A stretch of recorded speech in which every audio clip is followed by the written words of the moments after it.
Hello बच्चा लोग, कैसे हैं आप सब। आप सभी का स्वागत करता हूं इस अमेजिंग चैनल एनसीईआरटी वाला पर। और संकल्प बैच के अंदर मैं अखिल रॉय, आप लोगों का मैथमेटिक्स मेंटोर। आज मैं स्टार्ट करने वाला हूं लीनियर प्रोग्रामिंग का लेक्चर नंबर 2। बहुत ज्यादा लंबा नहीं खींचेंगे क्योंकि एक ही टाइप तो बचा है सर। एक ही टाइप बचा है तो उस एक टाइप को फटफट हम लोग समझेंगे कि इस तरह के प्रॉब्लम्स को हम लोग कैसे सॉल्व करते हैं। एक स्टैंडर्डाइज मेथड है, स्टैंडर्डाइज वे है। आप उसी स्टैंडर्ड तरीके से चलते रहिए और देखिए आज के टाइप ऑफ प्रॉब्लम को कैसे सॉल्व कर सकते हैं। सो आज हम लोग कौन से टाइप ऑफ प्रॉब्लम की बात करेंगे? आज हम लोग बात करेंगे दोस्त ट्रांसपोर्टेशन प्रॉब्लम। यानी कि मान लीजिए कि आप कोई ऐसी कंपनी है जो कि कुछ सामान मैन्युफैक्चर कर रही है। अब उस सामान को मैन्युफैक्चर करके आप क्या करेंगे? किसी गोडाउन में भिजवाएंगे, किसी शॉप में जाकर आप उसे डिलीवर करेंगे। क्या करेंगे? डिलीवर करेंगे ना। तो लेकिन डिलीवरी के टाइम पे आपको क्या करना पड़ेगा? आप उसे कंधे पे रखकर तो लेकर नहीं जाएंगे। ऑब्वियसली आप उसके लिए डिलीवरी के लिए ट्रक्स का इस्तेमाल करेंगे या फिर किसी और तरीके के रिसोर्सेज का इस्तेमाल करेंगे, तो उसके लिए लगेगा पैसा। अब अगर आप ऐसा कुछ करना चाहते हैं तो आप इन बातों का ध्यान देंगे कि भाई इस वाली फैक्ट्री से ये वाला गोडाउन इतनी दूर है, इसके लिए मुझे इतना पैसा देना पड़ेगा। ये वाला फैक्ट्री जो है वहां तक इतनी दूर है, इसके लिए इतना पैसा देना पड़ेगा।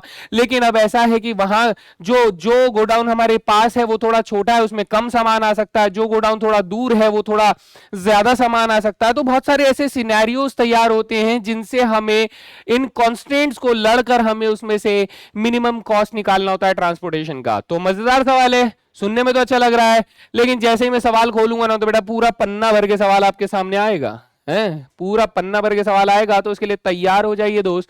क्योंकि क्योंकि ये सवाल देखने में लंबे हैं, लेकिन जिस तरीके से मैं आप लोगों के सामने प्रेजेंट करूंगा and you will love it guys. आपको मजा आ जाएगा कि सर हाँ, हम पेपर में ऐसे ही करेंगे और पूरा पूरा मार्क्स लेकर आएंगे। तो मचाएं, चलिए मचाते हैं फिर इसी के साथ। तो मैं सबसे पहला सवाल आप लोगों के सामने खोल रहा हूं। कैसा लगा ये सवाल पढ़कर? सर देखकर बहुत बढ़िया लगा, पूरा बोर्ड भर दिया आपने सवाल से, है जी। तो जैसा सवाल है बेटा इसको उसी तरीके से ट्रीट करेंगे और आराम से पढ़ेंगे। सवाल क्या कह रहा है? There is a factory located at each of the two places P and Q. अच्छा, क्या है कि एक फैक्ट्री है, ठीक है, जो कि दो अलग अलग जगहों पर सेटअप की गई है। एक जगह पी है, एक जगह क्यू है। देन वो कह रहा है कि इन लोकेशन से अ सर्टेन कॉमोडिटी, कुछ सामान जो है वो डिलीवर किया जाएगा तीन अलग अलग डिपोज पे, जो कि ए बी और सी है। अब ये कह रहा है कि उन डिपोज में रिक्वायरमेंट है उन सामान की वीकली बेसिस पे कि ए को 5 यूनिट चाहिए होंगे, बी को 5 यूनिट चाहिए होंगे, सी को 4 यूनिट चाहिए होंगे, है ना। मान लीजिए आप इसे कह सकते हैं कि एक ट्रक भर सामान। तो डिपो ए को एक ट्रक भर सामान जो है, 5 ट्रक सामान जो है वो एक हफ्ता चल जाता है। बी को 5 ट्रक सामान एक हफ्ता चलता है और सी को 4 ट्रक सामान एक हफ्ता चलता है। फिर कहता है कि while the product capacity of the factories P and Q are respectively 8 and 6। अब यहां पर यह बोला जा रहा है कि फैक्ट्री P जो है वो 8 ट्रक सामान बना पा रही है मान लीजिए, और जो फैक्ट्री Q है वो 6 यूनिट्स ही सामान बना पा रही है। और फिर उसके बाद हमें बताया जा रहा है कि इस ट्रांसपोर्टेशन का कॉस्ट जो है पर यूनिट के हिसाब से इतना इतना दिया गया है, जो टेबल में इंफॉर्मेशन मिल रही है। How many unit should be transported from each factory to each depot in order that the transportation cost is minimum. Formulate the above LPP mathematically and then solve it. मजा आया? सवाल बहुत लंबा है लेकिन अपना है, ठीक है, करना है इसको। तो चलिए मैं आपको बताता हूं कि एक्चुअली में इस क्वेश्चन को कैसे करना है। हम लोग सबसे पहले ये मान लेते हैं, एक फ्लो चार्ट बनाते हैं जिसमें हम लोग ये मेंटली थॉट लेते हैं कि अच्छा इस फैक्ट्री से इस डिपो में सामान भेजा जा रहा है। तो ये चीज, ये जो एक रफ स्केच मैंने आप लोगों के सामने बनाया है, इस रफ स्केच को आप लोगों को बनाना है ट्रांसपोर्टेशन के प्रॉब्लम को सॉल्व करते हुए। जहां पर आप बोलेंगे कि सर मान लेते हैं कि ये जो है वो पी वाला फैक्ट्री है और ये जो है ये क्यू फैक्ट्री है। ये डिपो नंबर ए है, ये डिपो नंबर बी है, ये डिपो नंबर सी है ना। तो हम लोग कह रहे हैं कि सर पी से मैंने ए में सामान भेजना होगा, पी से क्यू में सामान बी में भेजना होगा, पी से सी में भेजना होगा। तो क्यू से मैंने ए में भेजा होगा, क्यू से मैंने बी में भेजा होगा, क्यू से मैंने सी में भेजा होगा। यहां से दो अलग अलग फैक्ट्री से तीन अलग अलग डिपोज में सामान भेजा जा रहा होगा। पॉइंट है, ठीक है। अब यहां पे पी और क्यू के बारे में ना एक बात याद रखिएगा कि पी की प्रोडक्शन कैपेसिटी कितनी है? 8 यूनिट्स की। कितनी है सर? 8 यूनिट्स की प्रोडक्शन कैपेसिटी है। जबकि क्यू की प्रोडक्शन कैपेसिटी कितनी है? 6 यूनिट्स की। ओके तो टोटल अगर मैं इसी कंपनी के 2 फैक्ट्रीज लगे हुए हैं तो इसकी टोटल प्रोडक्शन कैपेसिटी कितनी हो गई सर 14 यूनिट्स, क्योंकि 8 यूनिट्स इसने बनाए, 6 यूनिट्स इसने बनाए, तो टोटल प्रोडक्शन कैपेसिटी 14 यूनिट्स। अब यहां पर ध्यान दीजिएगा कि इसने एबीसी की रिक्वायरमेंट कितनी कितनी बताई थी, 5 5 और 4 बताई थी। कितनी बताई थी 5 5 और 4, तो इसका मतलब सर इसकी जो रिक्वायरमेंट है वो 5 यूनिट्स की है, ठीक है, इसकी रिक्वायरमेंट 5 यूनिट्स की है और इसकी रिक्वायरमेंट भी 4 यूनिट्स की है। एक बात का खास ध्यान रखें कि भाई फैक्ट्रीज मिलकर जितना प्रोडक्शन कर रही है उतनी ही रिक्वायरमेंट भी है, उतनी ही रिक्वायरमेंट है। यानी अगर फैक्ट्री का प्रोडक्शन जो है वो 8 + 6 14 है तो एबीसी डिपोज का जो रिक्वायरमेंट है वो टोटल रिक्वायरमेंट 5 + 5 + 4 14 है। यानी जितना प्रोडक्शन उतनी ही रिक्वायरमेंट, तो बैलेंस करके चलना है ये चीज। सवाल में पहले ही बैलेंस मिलेगा, आपको कुछ नहीं करना है, बस ये बात ध्यान रखने वाली चीज है। अब कहानी हम लोग गढ़ना शुरू करेंगे। उसने अपनी कहानी सुनाई, अब हम सीआईडी की तरह उसकी कहानी में से अपनी कहानी निकालेंगे। बात समझ में आ रही है दोस्त? ठीक है, तो ध्यान से सुनिएगा। हम कहते हैं कि सर मान लेते हैं कि यहां से हम लोगों ने कितने सामान भेजे सर, मान लेते हैं कि हम लोगों ने यहां से x नंबर ऑफ यूनिट्स भेजे हैं। अच्छा सर, यहां से कितना सामान भेजा है, x यूनिट्स भेजा है। मान लेते हैं कि सर हम लोगों ने यहां से y यूनिट सामान भेजा है, तो सर बाकी जगह पे बच्चा क्या करता है, आंख बंद करके बोलता है कि सर z यूनिट सामान भेज दो। अरे ना बेटा, 3 वेरिएबल ना बनाना, नहीं बनाना 3 वेरिएबल, बहुत मुश्किल हो जाएगा, हमें 2 वेरिएबल में रखना है। अब सोचो, मान लो बेटा, एक छोटी सी कहानी मैं आपको बोल रहा हूं कि मान लीजिए आपके पास 10 सेब हैं, ठीक है, 10 सेब में से 3 सेब आपने एक दोस्त को दे दिए, 4 सेब आपने एक दोस्त को दे दिए, तो बचे हुए सेब के आप तीसरा वेरिएबल इंट्रोड्यूस करोगे? कॉमन सेंस सर, 3 बचे होंगे, क्यों, 10 में से पहले 3 हट गए तो 7 बचे, 7 में से फिर 4 हट गए तो 3 बचे, ऐसे ही करोगे ना।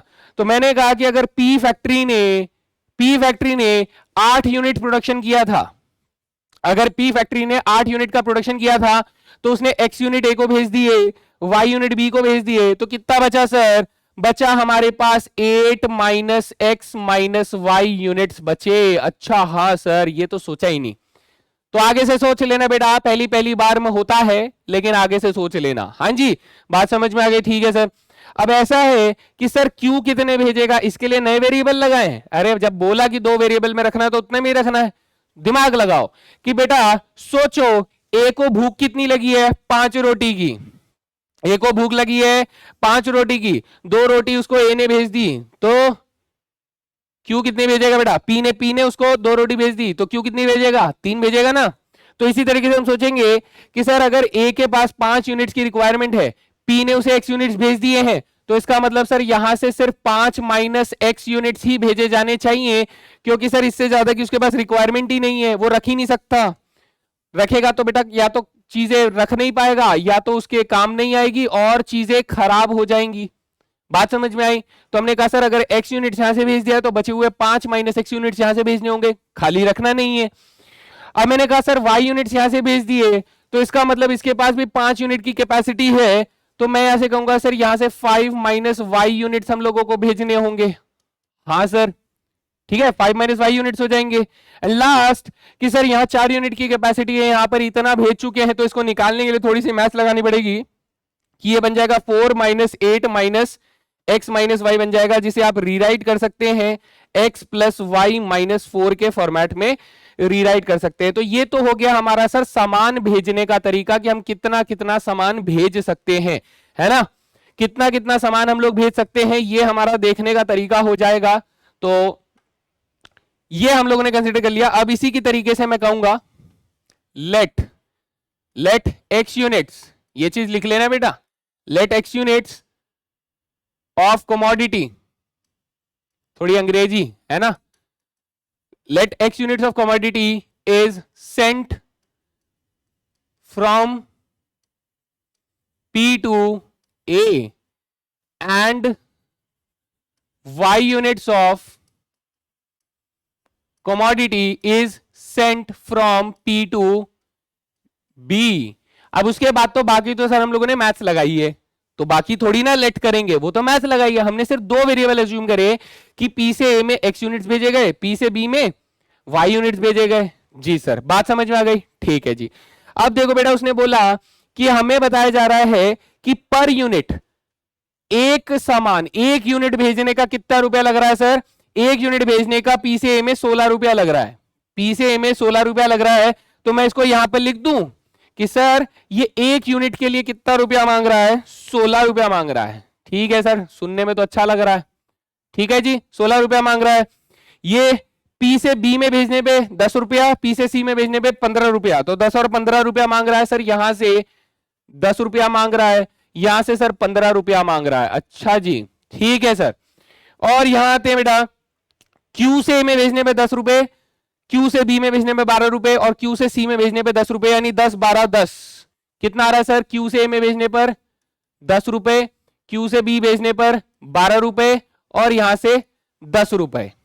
जी बिल्कुल बात समझ में आती है।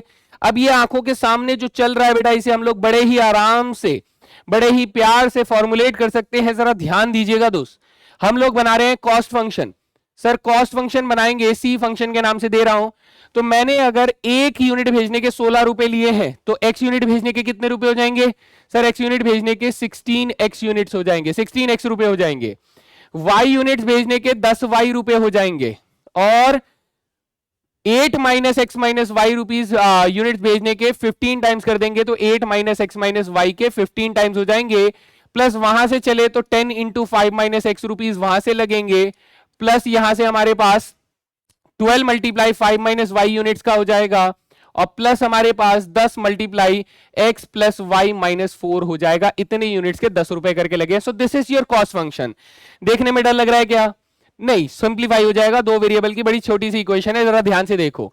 मैं सिर्फ एक्स एक्स के कोएफिशिएंट अगर देखूं तो आप कहेंगे सर इधर से मेरे पास 16 आ रहा है, इधर से बेटा देखो माइनस के 15 आ रहा है। अच्छा सर, इधर से देखो बेटा माइनस के 10 आ रहा है। अच्छा सर, इधर से देखो बच्चे हमारे पास प्लस के 10 आ रहा है। तो ये हो गया एक्स के कोएफिशिएंट्स, बढ़िया सर।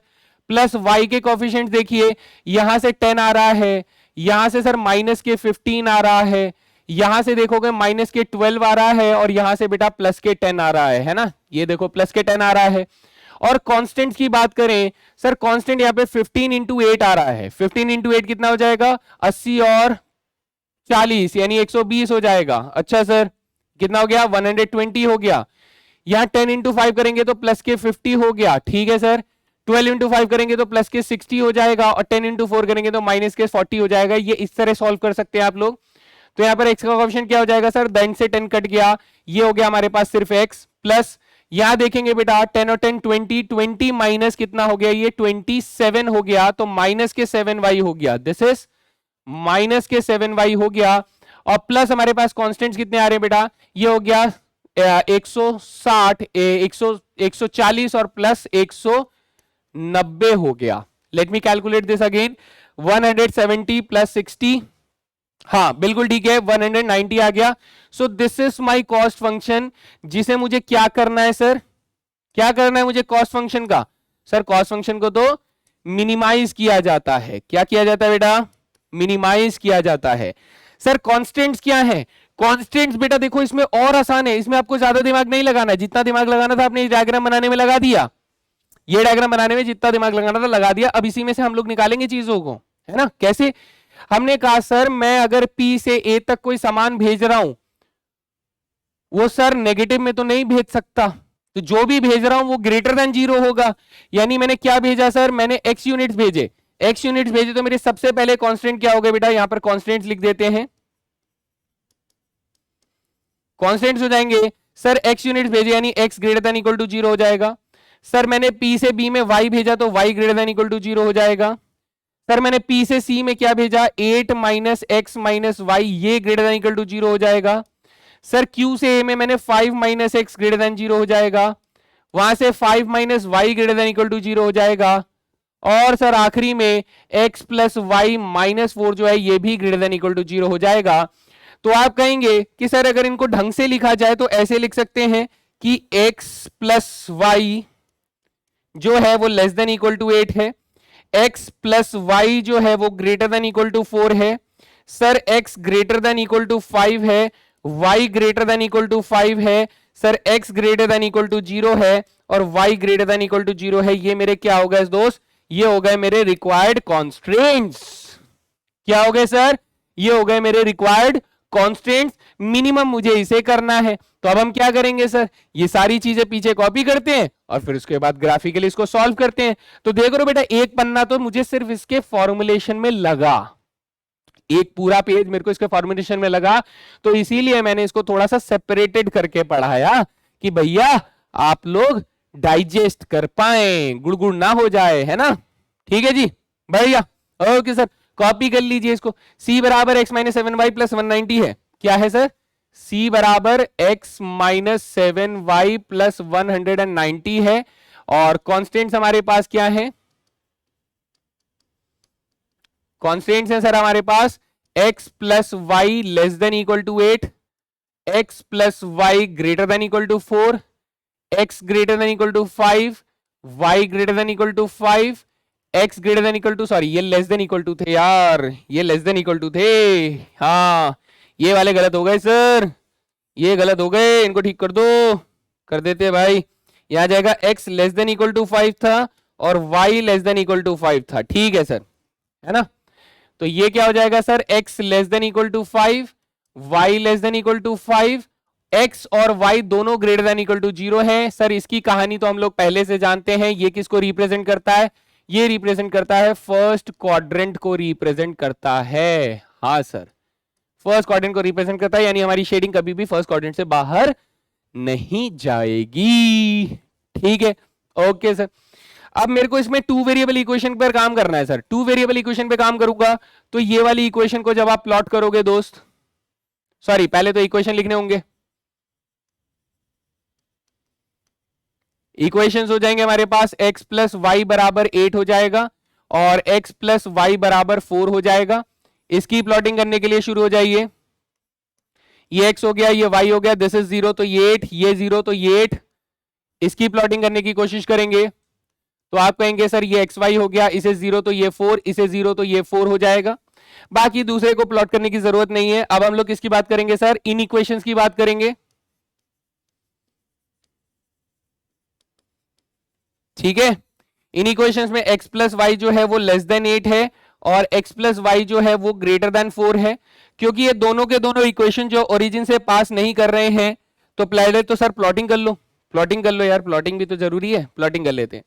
बेटा देखो ये वाला पॉइंट जो है ये मेरे पास 4,0 है, ये वाला पॉइंट जो है ये 0,4 है, ये वाला पॉइंट जो है सर ये मेरे पास 0,8 है, ये वाला पॉइंट जो है ये मेरे पास 8,0 है।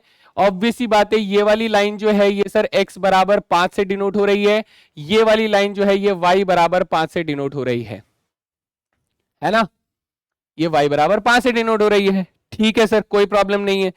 अब यहां पर इसकी इनइक्वालिटी वाली पार्ट चेक करो सर, दोनों ही नहीं गुजर रहे हैं तो चेक एट 0 0 करते हैं, ओरिजिन से नहीं पास हो रहे हैं तो चेक एट 0 0, इसे भी क्या करेंगे चेक एट 0 0, है ना, ठीक है सर, करें चेक, करो चेक एट 0 0 करोगे तो यहां पर 0 इज लेस देन 8 हो जाएगा, तो ये फॉल्स स्टेटमेंट है, तो आप कहोगे sir away from origin shade करना है, अवे फ्रॉम 0 0 शेड करना है। यहां की बात करोगे तो यहां आ जाएगा बेटा 0 इज ग्रेटर देन 4 आ जाएगा। ओके ये वाला तो गलती सर, ये ट्रू है तो इसको टूवर्ड्स 0 0 शेड करना है, टूवर्ड्स 0 0 शेड करना है।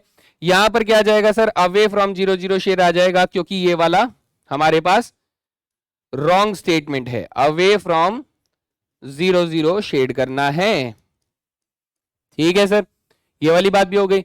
यानी ये कह रहा है कि सर हमारा शेडेड रीजन कौन सा होना चाहिए, सर मेरा शेडेड रीजन होना चाहिए इस वाली लाइन से इधर होना चाहिए, नहीं नहीं गलत हो गया, इस वाली लाइन से इधर होना चाहिए, इस वाली लाइन से इधर होना चाहिए। तो कैसा होना चाहिए, इसके ये पैरेलल लाइन पूरा शेड होना चाहिए, नहीं, अभी हमें इसमें भी आगे देखना है कि सर इसने क्या बोला, इसने बोला कि x जो है वो 5 से छोटा बराबर होना चाहिए, यानी x की जो भी वैल्यू है वो 5 से छोटी बराबर होनी चाहिए, या तो बराबर या तो छोटी होनी चाहिए, यानी इस तरफ शेडिंग करवाना चाहता है। ये क्या बोल रहा है सर, ये बोल रहा है कि हमारे पास y की वैल्यू 5 से छोटी बराबर होनी चाहिए, y से नीचे की तरफ होना चाहिए मेरी शेडिंग, ये सब बोल रहा है। तो इतनी सारी बातों को जब आप एक साथ ध्यान देते हैं और उसकी शेडिंग करने की कोशिश करते हैं तो आपको मालूम क्या मिलेगा, आपको अपना शेडेड एरिया मिलेगा ये वाला इलाका, कौन सा, ये वाला। क्यों ये वाला इलाका सर, क्योंकि यहां आप ध्यान से देखिए सर हमारा जो एरिया है वो फर्स्ट क्वाड्रेंट में है, ठीक है सर। ये अब इधर ध्यान दें तो ये वाली लाइन से इधर शेडिंग हो रही है, ये लाइन से इधर शेडिंग हो रही है, ये लाइन से नीचे शेडिंग हो रही है, ये वाली लाइन से इधर शेडिंग हो रही है। सर फर्स्ट क्वाड्रेंट में लाइन हमारा लाई कर रहा है, एरिया लाई कर रहा है, तो ये हर जगह से सेटिस्फाई कर रहा है जो भी शेडिंग एरिया हमारा होना चाहिए, है ना। तो ये मेरा फिजिबल रीजन हो गया। सर फिजिबल रीजन को प्लॉटिंग के नाम दे दीजिए। मान लीजिए ये ए पॉइंट है, ये वाला पॉइंट बी पॉइंट हो जाता है, ये वाला पॉइंट सी पॉइंट हो जाता है, ये वाला पॉइंट डी पॉइंट हो जाता है, ये वाला पॉइंट ई पॉइंट हो जाता है और ये वाला पॉइंट एफ पॉइंट हो जाता है। तो the feasible region is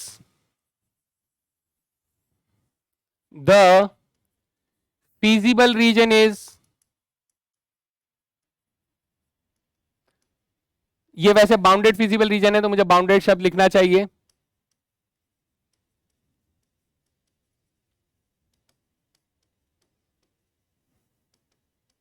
The bounded feasible region is A, B, C, D, E, F और A। क्लोज्ड है तो इसलिए बेटा A पर खत्म कर रहा हूं, A से पूरा घूम के वापिस A पर आया, तो this is bounded feasible reason, है ना। तो सर अब क्या करते थे, अरे यार भूल कैसे सकते हो, अब तो वही करेंगे कि टेबल बनाएंगे और चेक करेंगे। जी सर। तो ऐसे में हमारे पास ये हो गया सबसे पहली वाली लाइन जिसमें हम लोग वैल्यूज वगैरह सब कुछ लिखते हैं, है ना। ठीक है सर, कोई बात नहीं।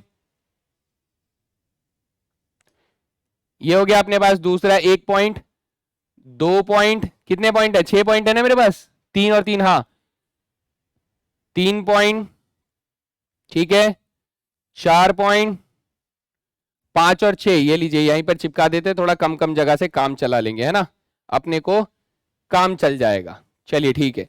या फिर हम इसको क्या करते हैं, थोड़ा सा बड़ा कर देते हैं और फिर इसको क्या कर देते हैं, नीचे ले आते हैं।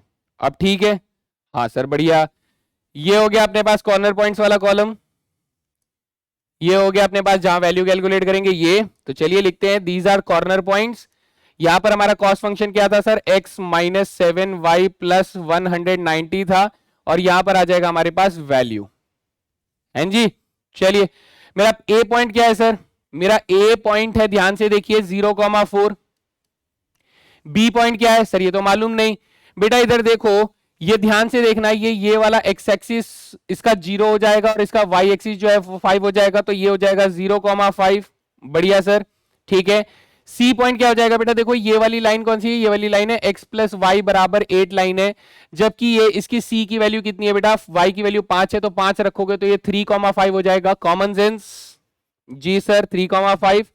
अच्छा उसके बाद डी पॉइंट क्या है, देखो बेटा ये वाली लाइन अभी भी सर x प्लस वाई बराबर क्या है 8 है, तो यहां पर अगर मैं x की वैल्यू 5 रख रहा हूं तो y की वैल्यू 3 हो जाएगी, तो ये वाला पॉइंट क्या हो जाएगा 5,3 हो जाएगा। नेक्स्ट मेरे पास आ रहा है कौन, ई पॉइंट। ई पॉइंट क्या बेटा, देखो 5,0 से रिप्रेजेंट कर सकते हो, सो दिस पॉइंट इज 5,0 और मेरे पास एफ पॉइंट क्या है सर 4,0 है। तो ये सब पॉइंट्स हमारे पास आ रहे हैं, तो इन पर करते हैं हम लोग वैल्यू को चेक। चलिए शुरू करते हैं। सर 0,4 रखूंगा तो 0 माइनस 4 7 जा 28 यानी 280 प्लस 190 आ जाएगा, तो यहां पर तो सर प्रॉफिट की जगह अपना लॉस होना शुरू हो जाता है और माइनस के कितना आ जाता है, माइनस के 90 यहां पर आना शुरू हो जाता है, माइनस के 90, है ना। बिल्कुल, क्या ये वाली वैल्यू हमने सही जोड़ी है बेटा, एक बार और जोड़ के देख लूं, क्या मेरा मन नहीं मान रहा है। 15 इंटू 8 80 और 40 120, 10 5 जा 50, 12 5 जा 60 और 10 4 जा माइनस के 40। हाँ बेटा ठीक है, 190 ही आ रहा है ना, 190 ही आ रहा है कंफर्म। तो ये माइनस के 60 आ रहा है सर, माइनस के 90 आ रहा है, so this is wrong, this is incorrect. या x प्लस 7y, ये वाली वैल्यू हम लोगों ने सही जोड़ी है क्या, 20 माइनस 27, 15 10y और यहां पर आ जाता है 15 माइनस 15y और प्लस माइनस के 12y और प्लस के 10, है ना। यस, एक बार इसे क्रॉस चेक कर लिया जाए प्रॉपर आगे बढ़ने से पहले, बिकॉज मुझे लग रहा है कि ये नेगेटिव में नहीं आना चाहिए था। ये देखिए बहुत ही सिंपल सी हम लोगों ने क्या गलती करी है, देखिए 7 4 जा 28, तो ये वैल्यू जो है ये हमारे पास क्या आ रहा है, 10 से नहीं 28 हो जाएगा। तो 190 -20 दैट इज 170 और फिर 8 हटाएंगे तो 162 हमारे पास आंसर आ रहा है। कितना? 162 यहां पर हमारे पास रिजल्ट आ रहा है। सो दिस इज ओके, है ना? तो ये छोटी सी गलती अगर हम लोग कर रहे हैं तो ये हमें ठीक कर लेना है। दैट इज यहां पर आ रहा है एक्स वैल्यू 0 डालेंगे, 7 4 जा 28, 190 में से 28 जब आप माइनस करेंगे तो हमारे पास आ जाएगा यहाँ पर 2, यहाँ पर आ जाएगा 6, 162। Yes, confirm. अब हम लोग आगे चलते हैं कि सर एक्स वैल्यू 0 डालेंगे, 7y अगर करेंगे तो ये हो जाएगा हमारे पास 35 और प्लस 190 करेंगे तो ये हो जाएगा 155 हो जाएगा। Okay sir. 3 5 डालेंगे तो 3 1 जा 3 हो जाएगा, 5 7 जा 35 हो जाएगा और प्लस 190 करेंगे तो इसमें प्लस 3 हो जाएगा, यानी 158 रुपीज आ जाएगा। यहां करेंगे 5 1 जा 5, 3 7 जा 21 प्लस 190 करेंगे तो ये हो जाएगा 170, 169 प्लस 5, 169 प्लस 5 174 हो जाएगा। 5 0 करेंगे तो 5 इधर आ जाएगा, माइनस के 0 प्लस 190 करेंगे तो हमारे पास 195 आ जाएगा। और 4 0 करेंगे तो 4 माइनस 0 प्लस 190 करेंगे तो हमारे पास 194 आ जाएगा।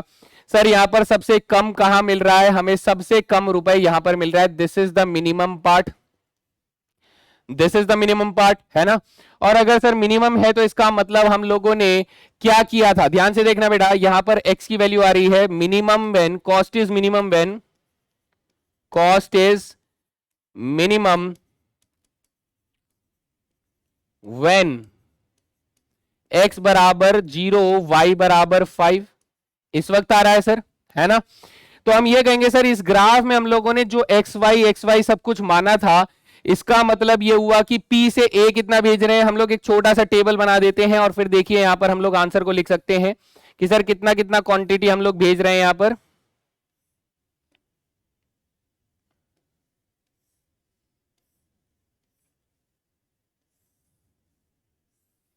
ये हो गया A, ये हो गया B, ये हो गया C, ये हो गया P, ये हो गया Q। ध्यान से देखिएगा बेटा, P से हम लोगों ने कितना भेजा था? सर P से x यूनिट्स भेजे थे, P से x यूनिट्स भेजे थे। सर x वैल्यू तो 0 है, यानी P से A में मैंने 0 भेजा, P से B में मैंने y भेजा तो यानी 5 यूनिट्स यहां पर भेज दिए। और इधर बेटा बचे हुए 3 यूनिट्स मुझे भेजने होंगे, क्योंकि हमारी इधर वाली इक्वेशन कितनी थी sir? 8 minus x minus y, x minus y जो है 0 और माइनस 5 करेंगे तो 3 बचेगा।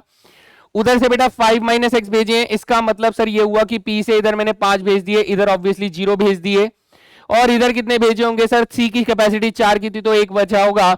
ये हो गया हमारा डिस्ट्रीब्यूशन, हम लोगों ने इतने इतने यूनिट्स वहां पर भेजे हैं। So this is the correct answer. आप इस तरीके से रिजल्ट निकाल कर दे सकते हैं। मजा आया? डेफिनेटली थोड़ा सा क्रिटिकल क्वेश्चन था, थोड़ा सा डिफिकल्ट क्वेश्चन था, लेकिन हो सकता है ना? हो सकता है। चलिए अगला सवाल देखते हैं और फिर उसके बाद देखते हैं इस क्वेश्चन में क्या कर सकते हैं, कुछ नया है क्या इस सवाल में या फिर वैसा सा ही है। पढ़ती है आराम से। क्या कह रहा है कि अ brick manufacturer has 2 depots A and B with stocks of 30,000 and 20,000 bricks respectively. He receives orders from the 3 builders P, Q and R from for 15,000, वो for होना चाहिए, for 15,000, 20,000 and 15,000 bricks respectively. The cost in rupees transporting 1000 bricks to the builder from the depots are given below. 1000 bricks को भेजने के इतने इतने रुपए लग रहे हैं, ए से पी, ए से क्यू, ए से आर, बी से पी, बी से क्यू, बी से R. How should the manufacturer fulfil the order so as to keep the cost of transportation minimum. Okay sir, तो चलिए हमारे पास 3 हमारे पास वो है बिल्डर्स हैं और 2 हमारे पास डिपोज हैं। तो हमने कहा सर मान लीजिए ये वाला डिपो जो है इसको हम लोग ए नाम दे देते हैं, इसको हम लोग बी नाम दे देते हैं, ये जो है बेटा पी नाम से है, ये क्यू नाम से है और ये आर नाम से बिल्डर्स हैं। पी की कैपेसिटी कितनी है बेटा? पी की कैपेसिटी है 30,000, सॉरी ए की कैपेसिटी 30,000 और बी की 20,000। तो यहां पर हमारे पास टोटल 30,000 ब्रिक्स हैं, यहां पर हमारे पास 20,000 ब्रिक्स हैं। ठीक है सर, अब यहां देखिए इसने कहा सर पी ने 15,000 मांगे, क्यू ने 20,000 और आर ने 15,000 मांगे। तो 15 20 15 की कैपेसिटी इनकी है, रिक्वायरमेंट इनकी कितनी है? 15,000, 20,000 और 15,000। तो आप कहेंगे सर जितनी इसके पास स्टॉक है उतनी ही मार्केट में रिक्वायरमेंट भी है। सो वही वाला खेल खेलते हैं दोबारा से कि सर मान लेते हैं हम लोगों ने इधर से एक्स यूनिट्स भेजे, ठीक है, एक्स यूनिट्स भेजे, इधर से हम लोगों ने कितना भेजा बेटा? कंसिडर करो, लेट 1 यूनिट बराबर 1000 ब्रिक्स। हम लोग क्वेश्चन को आसान करने के लिए क्या बोल रहे हैं, लेट 1 यूनिट बराबर 1000 ब्रिक्स।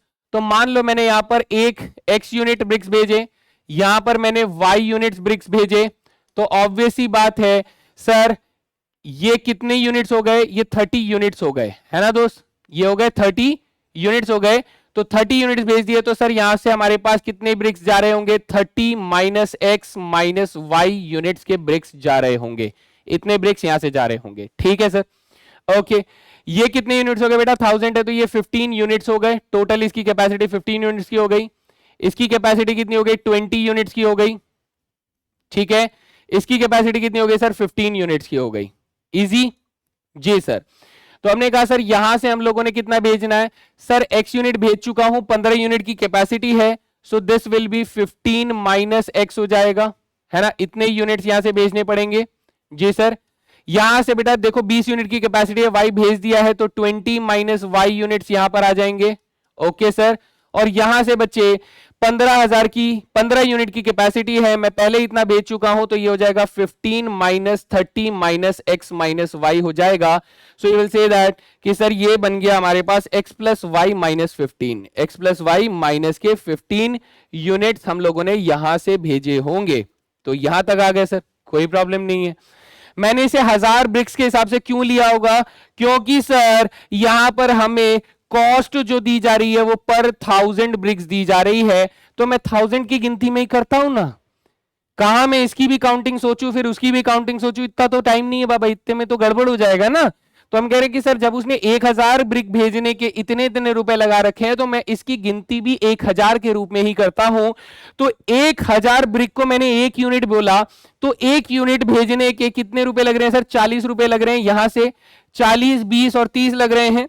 तो आप कहेंगे कि सर इसका मतलब यहां से मुझे 40 रुपए देने होंगे x यूनिट भेजने के, यहां से मुझे 20 रुपए देने होंगे, और यहां से मुझे अगेन 40 रुपए देने पड़ेंगे। 40 20 40 दिया हुआ है, 40 20 और 30 दिया है सर, ये कितना दिया है, 40 20 और 30 रुपया दिया है। ठीक है सर, इधर से अगर बात करें तो सर 20 60 और 40 दिया गया है, यानी ये लग जाएंगे 20 रुपए प्रति यूनिट, यहां से 60 रुपए प्रति यूनिट, फिर से भूल गया मैं, 40 रुपए प्रति यूनिट, तो ये हो जाएगा मेरे पास 40 रुपए प्रति यूनिट।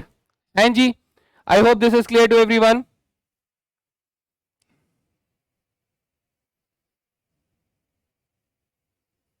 ठीक है जी, चलो अब बात करते हैं हम लोग लेट, ये क्या हो गया, ठीक है जी, late x units of bricks sent from A to P,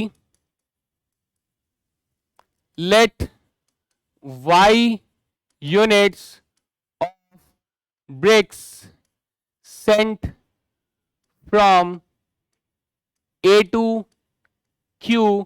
sir उसके बाद तो हम लोगों ने मैथमेटिक्स लगाई है ना। कॉस्ट फंक्शन जनरेट कीजिए दोस्त, cost function. Sir cost function ऐसा है कि अगर मैं x यूनिट भेज रहा हूं और 40 रुपए प्रति यूनिट लग रहे हैं, तो मेरे को यहां से 40x देने पड़ेंगे, प्लस सर इधर से मेरे को 20y रुपीस देने पड़ेंगे, प्लस इधर से मेरे को 30 into 30 minus x minus y रुपए देने पड़ेंगे, प्लस उधर से मुझे 20 इंटू 15 माइनस एक्स रुपीस देने पड़ेंगे, उधर से मुझे 60 इंटू 20 माइनस वाई रुपीस देने पड़ेंगे, और इधर से मुझे 40 इंटू कितना x plus y minus 15 units देने पड़ेंगे, इतने रुपीस देने पड़ेंगे। So this will be the cost function. Simplify करते हैं सर, x के कॉफिशिएंट पकड़ते हैं, तो ये हो जाएगा 40, यहां से आ जाएगा माइनस के 30, यहां से आ जाएगा माइनस के 20, और लास्ट वाले से आ जाएगा प्लस के 40। ठीक है सर, y के कॉफिशिएंट्स पकड़ते हैं, ये हो जाएगा प्लस के 20, माइनस के 30, माइनस के 60 और प्लस के 40। ठीक है सर, कांस्टेंट्स पकड़ते हैं सर, कांस्टेंट आ जाएगा 900, यहां से आ जाएगा प्लस 300, यहां से आ जाएगा प्लस 6 2 जा 12 1200, और यहां से आ जाएगा -15 4 जा 60 यानी 600, ये आ जाएगा। ये हो गया cost function. Final simplification sir 40 + 40 80, 80 में से 50 गए तो 30x आ जाएगा, प्लस या प्लस नहीं आएगा या माइनस आएगा, तो ये हो जाएगा 40 + 20 60, 60 से खत्म हो गया तो माइनस के 30y आ जाएगा दोस्त, है ना। लेट मी चेक, हाँ करेक्शन, 40 + 20 60, 60 - 60 60 हो जाएगा और -30 आ जाएगा, और ये 9 3 12 12 24, 24 में से 6 गए तो सर प्लस के 1800 रुपए ये हमारे पास आ जाएंगे, है ना। एक बार इसे क्रॉस चेक कर लेते हैं अच्छे से।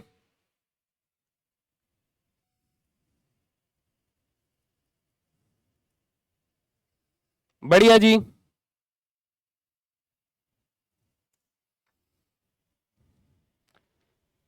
यहां तक किसी को कोई परेशानी नहीं होनी चाहिए, बिल्कुल भी नहीं होनी चाहिए, है ना। सारे कॉस्ट आप लोगों ने चेक कर लिए दोस्त। 30x - 30y + 1800 हमारा कॉस्ट फंक्शन हो गया है। अब बनाते हैं कॉन्स्टेंट सर, कॉन्स्ट्रेंट्स।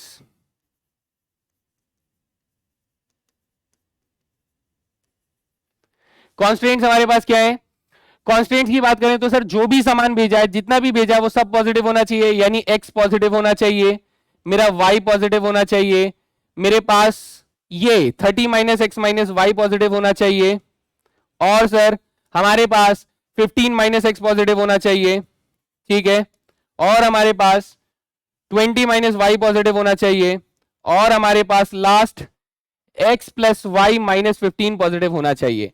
तो जब आप इनको ढंग से रीराइट करते हैं तो मेरे कांस्टेंट्स कैसे बन जाते हैं सर, मेरे कांस्टेंट बन जाते हैं, इसको अगर आप लिखोगे तो ये हो जाएगा x + y should be less than equal to 30 हो जाएगा, इसको लिखोगे तो हमारे पास x + y is greater than equal to 15 हो जाएगा, इसको लिखोगे तो x should be less than equal to 15 हो जाएगा, y should be less than equal to 20 हो जाएगा, एंड बेटा एज यूजुअल हमेशा की तरह x और y दोनों ही ग्रेटर देन 0 पाए जाएंगे, ग्रेटर देन 0, और y भी ग्रेटर देन इक्वल टू 0 पाया जाएगा। ये हमारे कॉन्स्ट्रेंट्स हो गए, हैं जी।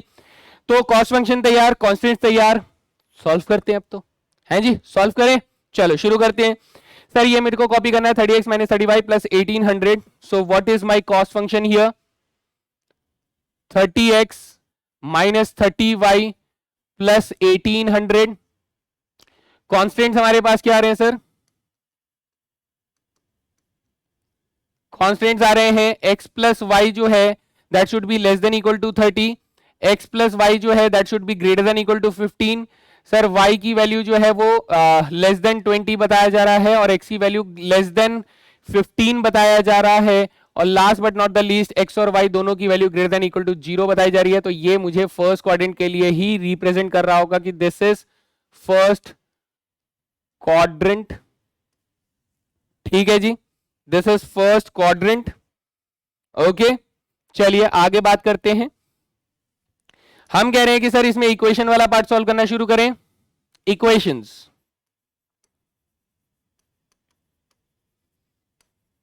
इक्वेशन है हमारे पास x + y is equal to 30 और x + y is equal to 15।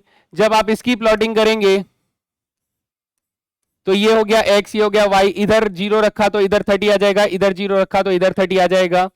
इसे जब हम लोग सॉल्व करेंगे तो ये हो जाएगा, इधर 0 रखेंगे तो इधर 15 आ जाएगा, इधर 0 रखेंगे तो इधर 15 आ जाएगा। सर प्लॉटिंग अगर ध्यान से देखें तो ये देखिए प्लॉटिंग है, ये वाला पॉइंट हमारे पास क्या है सर 15,0 है, ये वाला पॉइंट क्या हो जाएगा सर 30,0 हो जाएगा, ये वाला पॉइंट जो है 0,15 हो जाएगा, ये वाला पॉइंट जो है सर 0,30 हो जाएगा। ओके सर, है ना, ठीक है।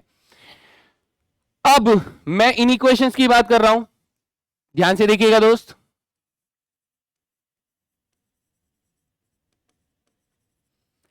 इन इक्वेशंस हमारे पास क्या हो जाएंगे सर, x + y जो है वो मेरे पास लेस देन 30 दिया जा रहा है, जबकि x + y जो है वो ग्रेटर देन 15 दिया जा रहा है। सर दोनों लाइंस ओरिजिन से पास नहीं हो रहे हैं, तो चेक एट 0 0,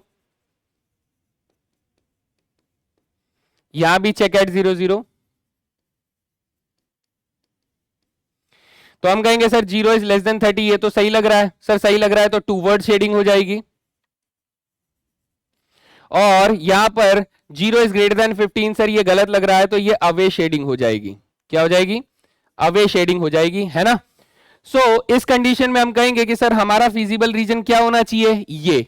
क्यों सर, ये क्यों होना चाहिए, बेटा देखो यहां पर ये कह रहा है फर्स्ट क्वाड्रेंट में रहना चाहिए। फर्स्ट ऑफ ऑल ये कह रहा है कि y की वैल्यू 20 से छोटी होनी चाहिए यानी नीचे चली जाएगी, x की वैल्यू 15 से छोटी होनी चाहिए यानी इधर चली जाएगी।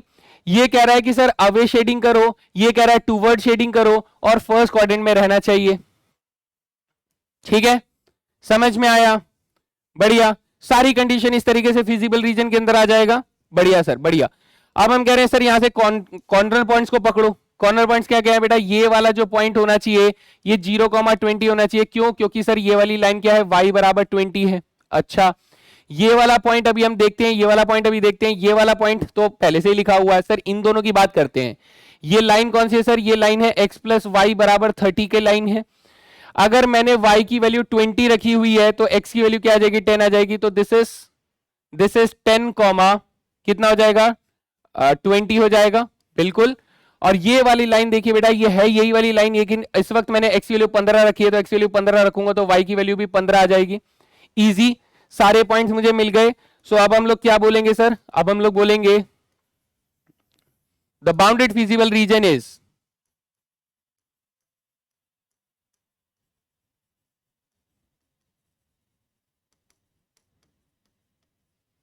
The bounded feasible region is, क्या क्या है बेटा, नाम रख देते हैं। This is A, this is B, this is C, this is D, this is E and फिर ए। तो ये हो जाएगा ए बी सी डी ई और फिर ए आ जाएगा, है ना। अब क्या करें सर, ऑब्वियस ही बात है, टेबल बनाएंगे, क्वेश्चन सॉल्व होने वाला है सर।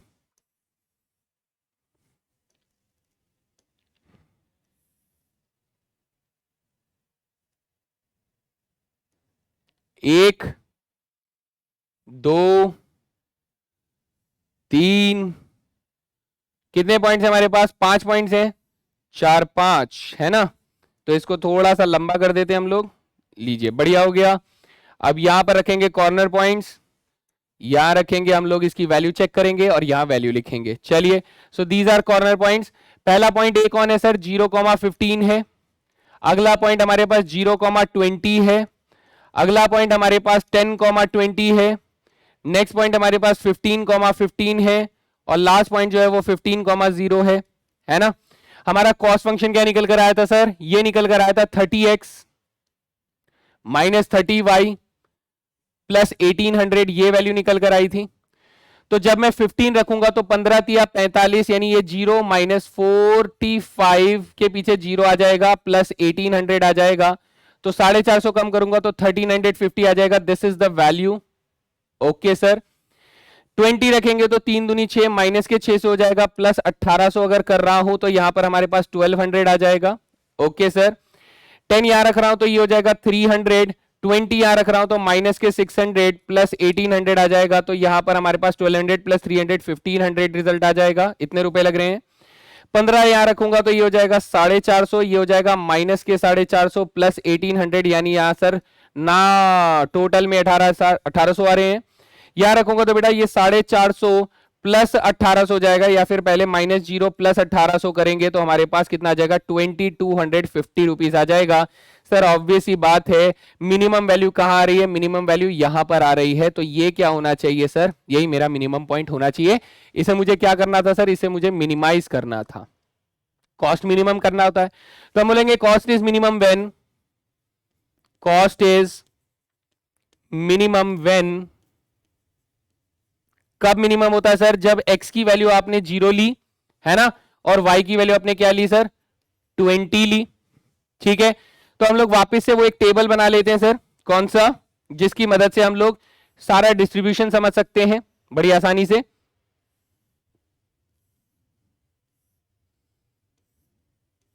हमने कहा सर यहां पर हमारे पास a है, यहां पर b है, ये p, ये q और ये r हो जाता है।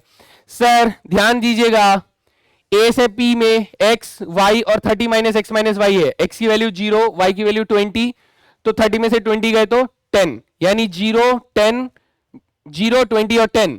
यहां से 0 भेजा, यहां से 20 भेजा और यहां से 10 भेजा। अच्छा ठीक है सर, इधर आइए, इधर आइए, हमने कहा सर इधर से हम लोग 15 माइनस एक्स भेजा, एक्स की वैल्यू 0 है तो इधर से 15 भेजा, y की वैल्यू 20 तो इधर 0 भेजा, तो 15 और 0, यहां पर x प्लस वाई माइनस 15 यानी x प्लस वाई 20 माइनस 15 5 हो जाएगा, तो 15 0 और 5, 15 0 और 5, यानी कि यहां से 15 यूनिट्स भेजे, यहां से 0 यूनिट्स भेजे और यहां से 5 यूनिट्स भेजे।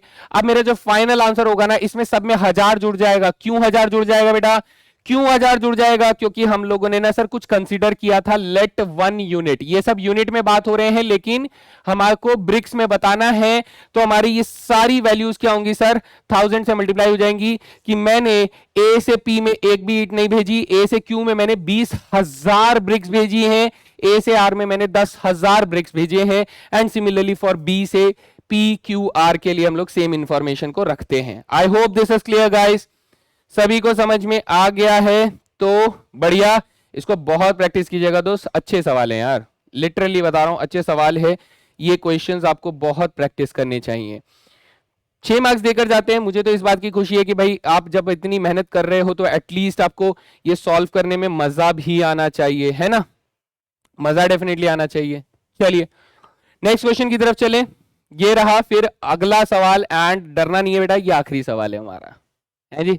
Now this is last question, चले इसको भी खत्म कर डालें, अपना एलपीपी वाला भी प्रॉब्लम सॉल्व हो जाएगा, बड़े से बड़े सवाल हम लोगों ने लगा लिए सर। चलो क्वेश्चन कह रहा है, एक oil company has two depots A and B with capacity of 7000 litres and 4000 litres respectively. तो ये वैल्यू को मैं यहीं पे डाल देता हूं कि सर हमारे पास ए नाम की एक ऑयल कंपनी है, बी नाम की एक ऑयल कंपनी है, इसकी जो कैपेसिटी है वो बेटा 7000 लीटर्स है, यहां से हमारे पास कितना है 4000 लीटर्स की कैपेसिटी है।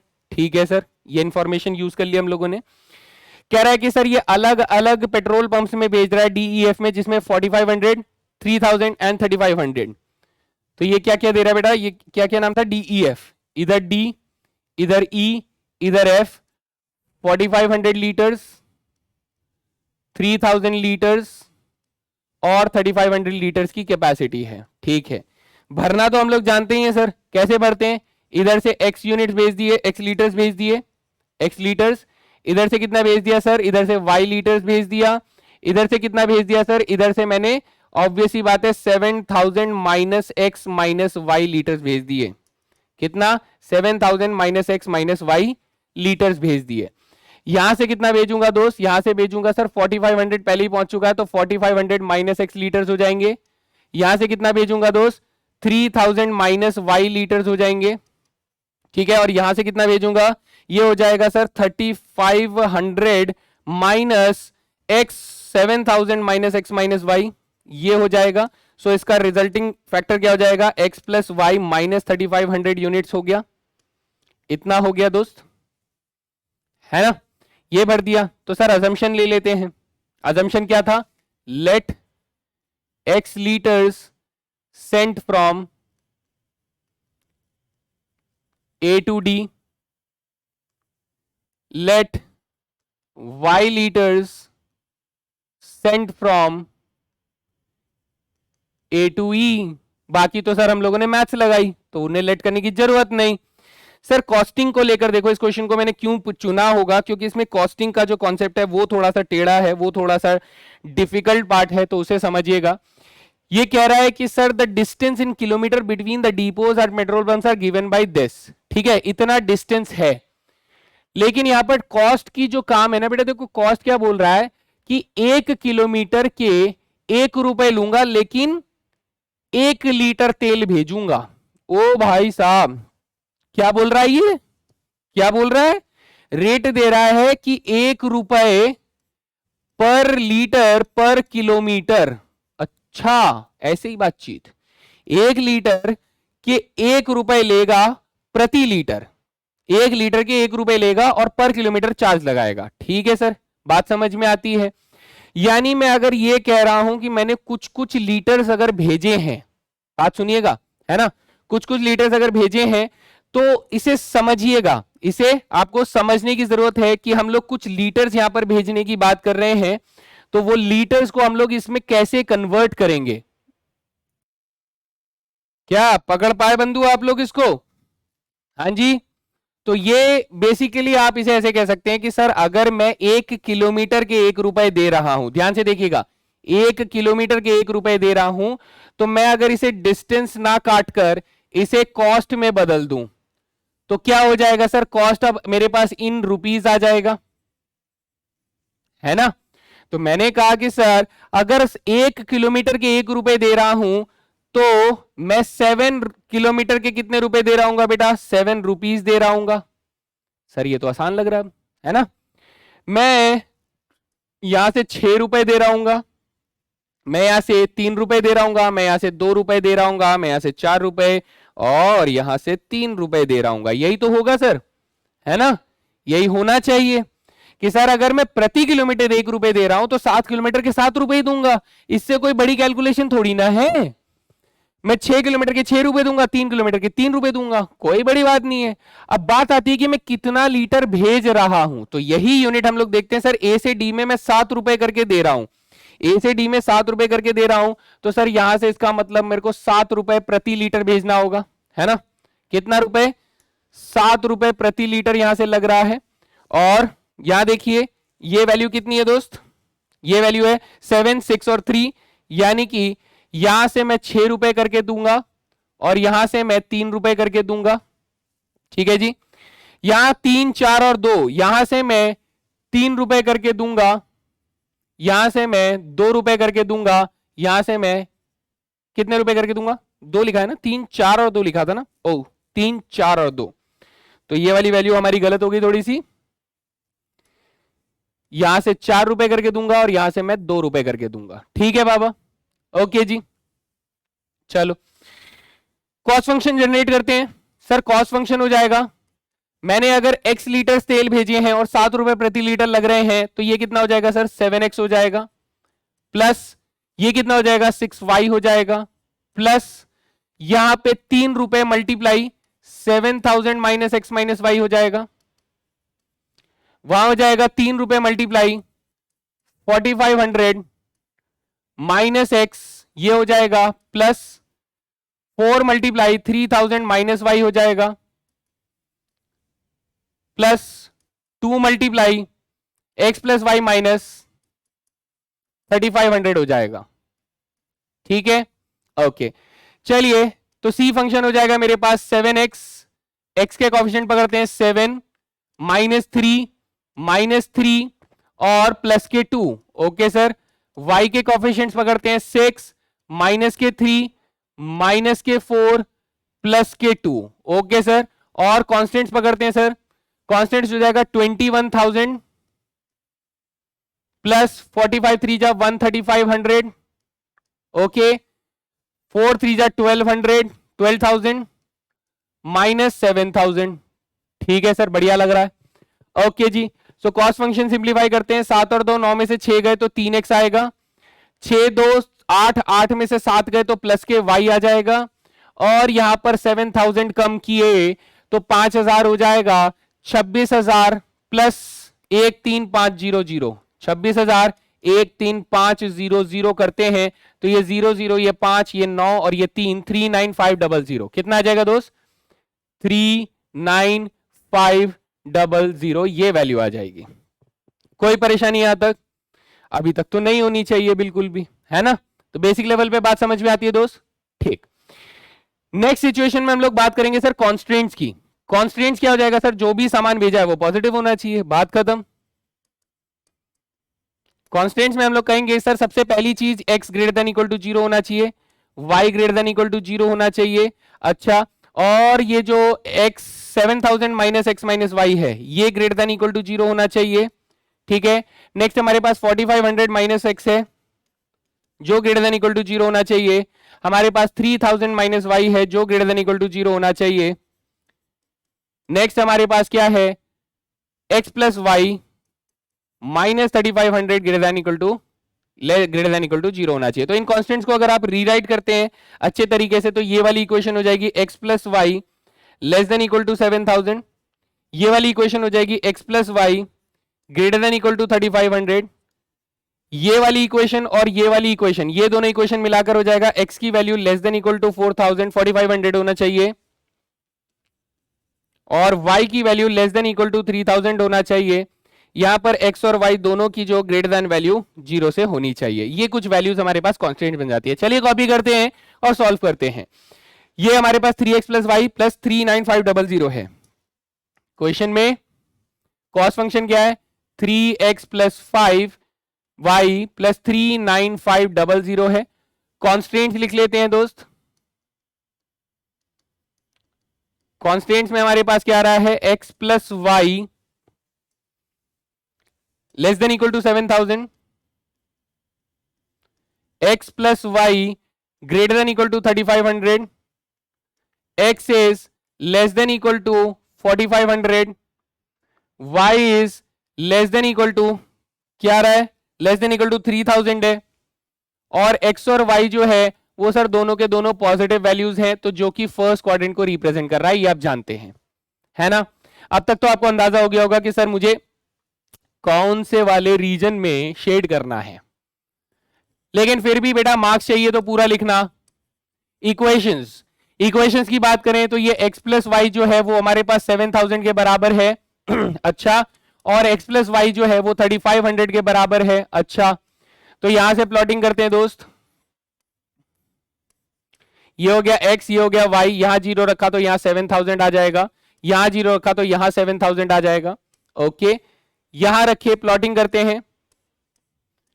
यहां 0 रखा तो यहां 3000 आ जाएगा, यहां 0 रखा, सॉरी 3000 नहीं सर, 3500 आ जाएगा। यहां 0 रखा तो यहां 3500 आ जाएगा। ओके, नेक्स्ट स्टेज में इन इक्वेशंस की बात करते हैं सर।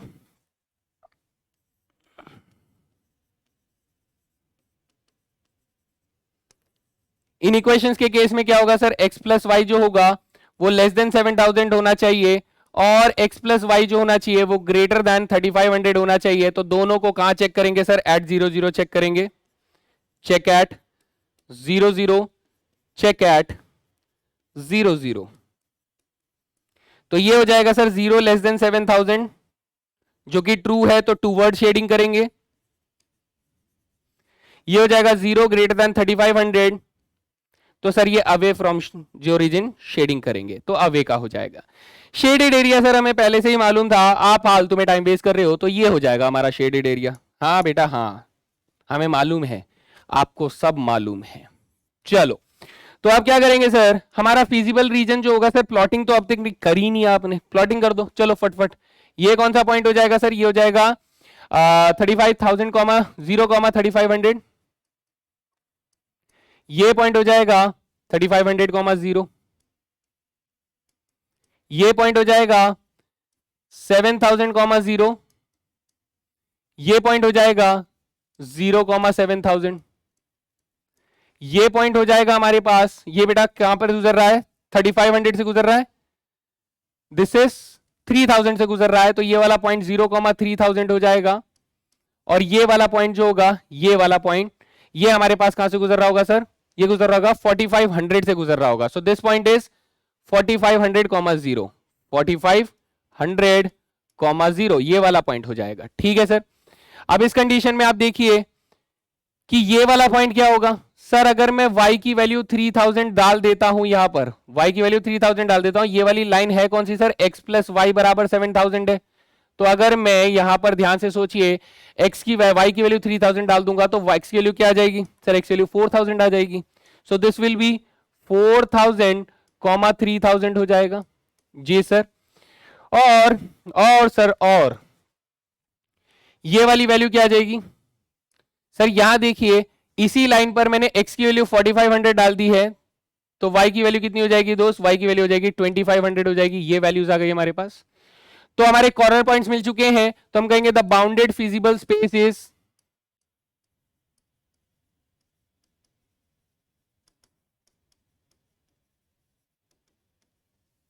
क्या हो जाएगा? A B C D E F A हो जाएगा। क्या क्या हो जाएगा?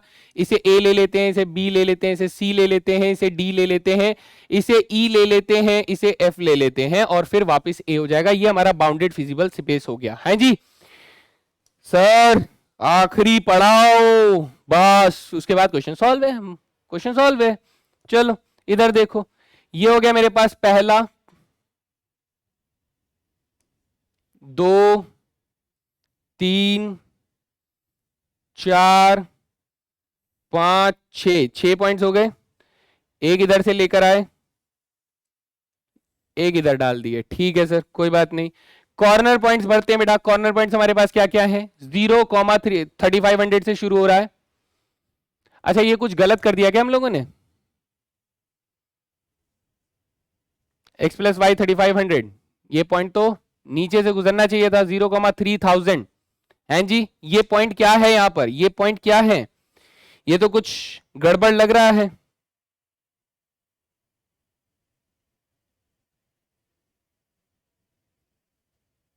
हैं जी, ये तो कुछ गड़बड़ लग रहा है यहां पर। क्या गड़बड़ लग रहा है? ये ऐसा तो नहीं होना चाहिए था। कॉन्स्टेंट हमारे पास y is less than equal to 3000 है। 3000 से नीचे ही रहना होगा हम लोगों को। बिल्कुल सही बात है। तो ये लाइन जो है, ये ग्राफ हमारा थोड़ा गलत बना है बाबू। ये ग्राफ हमारा थोड़ा गलत बना है। ये ग्राफ को हम लोग यहां से मिटा देंगे। ये ग्राफ हमारा थोड़ा गलत बना है क्योंकि ये 3000 तो नीचे होना चाहिए था सर, है ना। ये 3000 यहां नहीं होना चाहिए था सर, ये तो नीचे होना चाहिए था। तो इसको हम लोग मिटा देते हैं। लीजिए, ये मिट गया। ठीक है सर, ये भी मिट गया। ठीक है सर, तो हमारा फिजिबल स्पेस तो कुछ और ही आएगा सर। अब तो फिजिबल स्पेस अभी ठीक करते हैं। चलो अभी ठीक करते हैं कि क्योंकि ये गड़बड़ सा लग रहा है। अब यहाँ पर बहुत सारी चीजें हमारी चेंज होंगी, बहुत सारी चीजें चेंज होंगी। चलिए चेक करते हैं इसमें। मैं यहाँ पर येलो कलर की एक लाइन बनाता हूं जो कि 3000 से ऐसे गुजरेगा बेटा, ऐसे करके यहां से गुजरेगा 3000 से। और ये हमारा 2000 है तो थोड़ा सा ऊपर से गुजरेगा, ऑब्वियस सी बात है। ये ऐसे यहां से गुजरेगा ये वाली लाइन। और अब हमारे पास ये वाला पार्ट जो है दोस्त, ये वाला पार्ट तो रेड हो गया। ये वाला पार्ट हम लोग ब्लैक कर देते हैं वापस से, है ना। ये मेरा फिजिबल स्पेस होगा इस बार। ये तो सर ये गलत हो गया हमारे पास, इसे इरेज कर दो, है ना। ये हमारा कॉर्नर पॉइंट नहीं है सर, हमारा कॉर्नर पॉइंट ये भी नहीं है अब। ठीक है जी, कॉर्नर पॉइंट क्या है सर? कॉर्नर पॉइंट अब हमारा ये है, ये। अच्छा, ये है। तो हमने कहा कि सर ये तो हमारे पास कितना है? y बराबर दिस लाइन इज 3000 से रिप्रेजेंट हो रहा है। अगर मैं इसमें 3000 डालूंगा तो ये y की वैल्यू 3000 डालते ही ये वाला पॉइंट क्या हो जाएगा बेटा? 500 हो जाएगा। Now this point is a, considered as a। तो ये पॉइंट अपना फिजिबल स्पेस से बाहर हो गया, ये पॉइंट अपना फिजिबल स्पेस से बाहर हो गया। ठीक है, अब हम लोगों को ये वाला पॉइंट चाहिए होगा दोस्त, ये वाला पॉइंट। ये वाला पॉइंट क्या हो जाएगा? b। This point will be, मैंने क्या किया बेटा?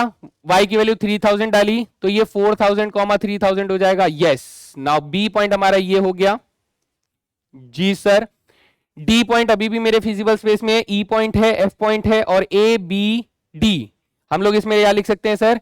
a b d e f और a हो जाएगा। ये मेरा फिजिबल रीजन हो जाएगा। अब इसमें करेक्शन हो गई। I hope this is clear to everyone. मैं इसको थोड़ा सा और अच्छे से काला काला सा कर देता हूं सो दैट किसी को कोई परेशानी यहां पर ना रहे, है ना। मेरे ख्याल से ग्राफ इसमें गलत बन गया है, पुराने वाला ही ग्राफ जो है वो कॉपी हो गया है। दैट इज वाई ये ऐसी गलती यहां पर दिखा रहा है, वरना ये नहीं होना चाहिए था।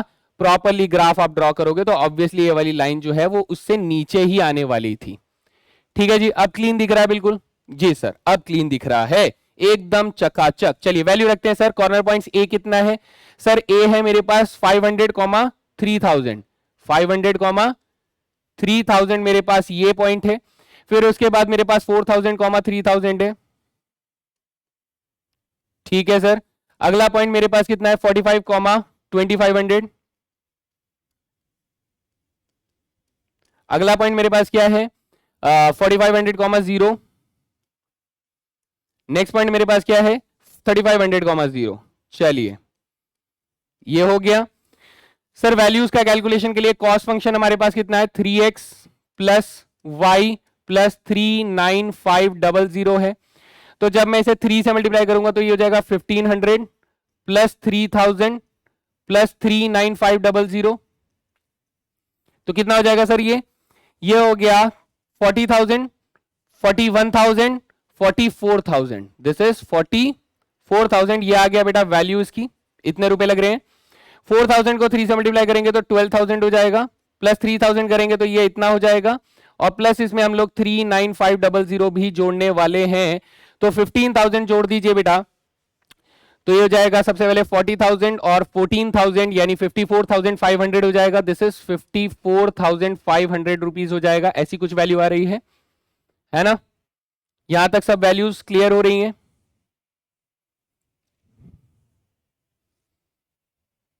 आई थिंक ये होना चाहिए।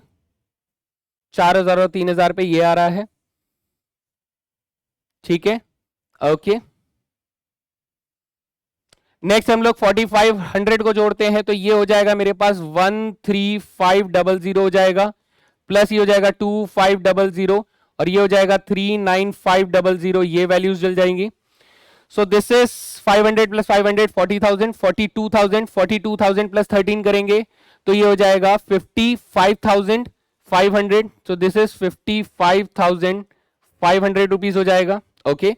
यहां जोड़िए बेटा, ये 13500 प्लस यहां पर जीरो आ जाएगा, प्लस 39500 कर देंगे तो ये तो हो गया 40,000 प्लस 13,000 53,000 हो जाएगा।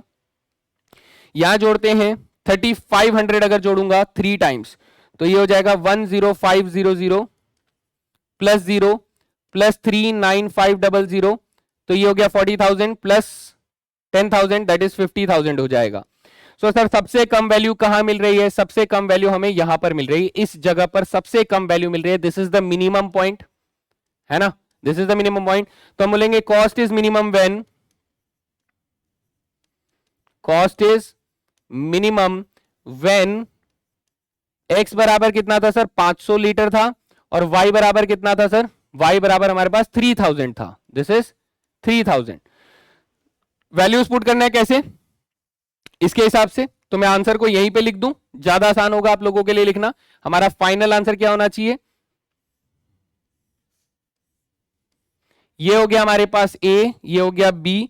सर a से हम लोगों ने x लीटर भेजा था, अच्छा यहां पर एक और आएगा ना, यस। ये हो गया मेरे पास d, e और f।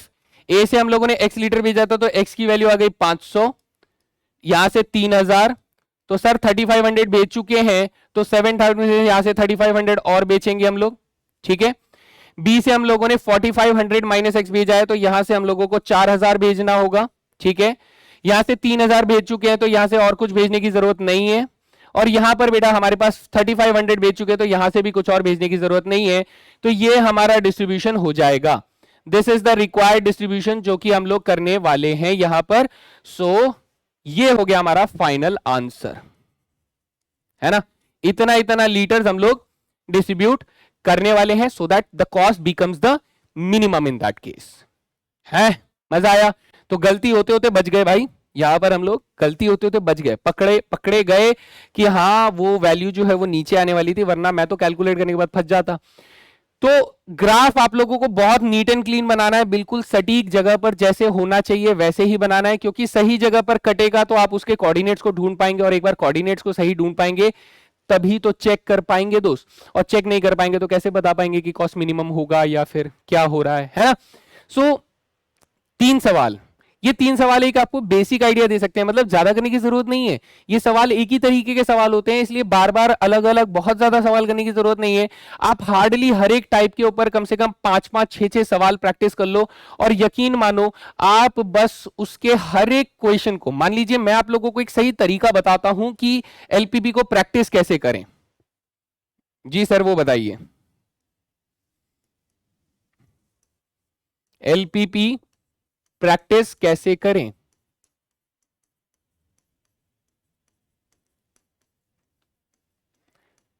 एलपीपी प्रैक्टिस करने का सबसे आसान तरीका यह है कि आप करें बेटा 5-5 question every type, 5-5 question every type, full practice.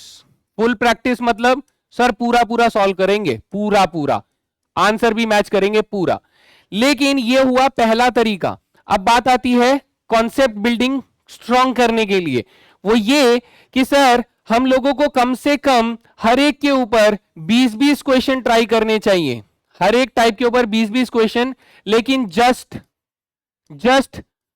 Formulate तक। फॉर्मुलेट का मतलब बेटा इक्वेशंस बनाओ, जस्ट फॉर्मुलेट, इक्वेशंस बनाओ, लेकिन उसका ग्राफिकल अंडरस्टैंडिंग साइड छोड़ दो, क्योंकि अगर आप इक्वेशंस सही बना सकते हो, you have the concept building of forming the equations, तो आप ग्राफिकल वाला पार्ट इन 5-5 क्वेश्चंस प्रैक्टिस करके भी आपका प्रैक्टिस हो गया होगा। ठीक है, क्योंकि ये आप 9th क्लास से करते आ रहे हो। जो नई चीज आप कर रहे हो वो है फॉर्मुलेशन करना, यानी लैंग्वेज आपके सामने आ रही है, उस लैंग्वेज को लीनियर इक्वेशंस में बदलना। That is the most difficult task जो कि लीनियर प्रोग्रामिंग के अंदर होता है। तो आप ये स्ट्रैटेजी अपनाएं बेटा। आपके पास समय कम है, मैं जानता हूं, लेकिन उस समय का सही इस्तेमाल आप लीनियर प्रोग्रामिंग में ऐसे कर सकते हैं, बिकॉज ये एक एक सवाल आपके 10 से 15 मिनट लेता है। तो अगर आप बहुत सारे सवाल करने की सोच रहे हैं तो आपके पास ये बहुत ज्यादा फायदेमंद सौदा नहीं होगा। मैं कह रहा हूं कि फॉर्मुलेट करने में आपको हार्डली 2 मिनट 3 मिनट, अगर आप बहुत फास्ट है तो 2 मिनट, और अगर आप स्लो है तो 5 मिनट तक आप ले सकते हैं। लेकिन हाँ, अब अगर मैं आपको ये कहूं कि मुझे 20-20 क्वेश्चन प्रैक्टिस करने हैं, तो ये पूरा पूरा तो नहीं कर पाओगे बाबा। तो हमें क्या करना है, हमें 20 क्वेश्चंस अगर प्रैक्टिस करने हैं तो हम लोग उसके फॉर्मुलेट प्रैक्टिस करेंगे। लेकिन जो सबसे मुश्किल वाले जो एलपीपी के प्रॉब्लम है, जिसमें आपको डिफिकल्टी होती है, आप उन सवालों का 5-5 क्वेश्चंस का सेट बनाओ और उसे फुल प्रैक्टिस जरूर करो, ताकि आपका पूरा कॉन्सेप्ट भी तैयार हो। तो ये थी स्ट्रेटेजी एलपीपी को करने की, और यहां पर हमारे एलपीपी का सेशन हो जाता है खत्म। सो मैं चाहूंगा कि बेटा आप लोग इसे अच्छे से एक बार रगड़ के प्रैक्टिस करें, क्योंकि लंदी है लेकिन 6 मार्क्स का क्वेश्चन आता है। So that was all guys, thank you very much. जय हिंद दोस्तों।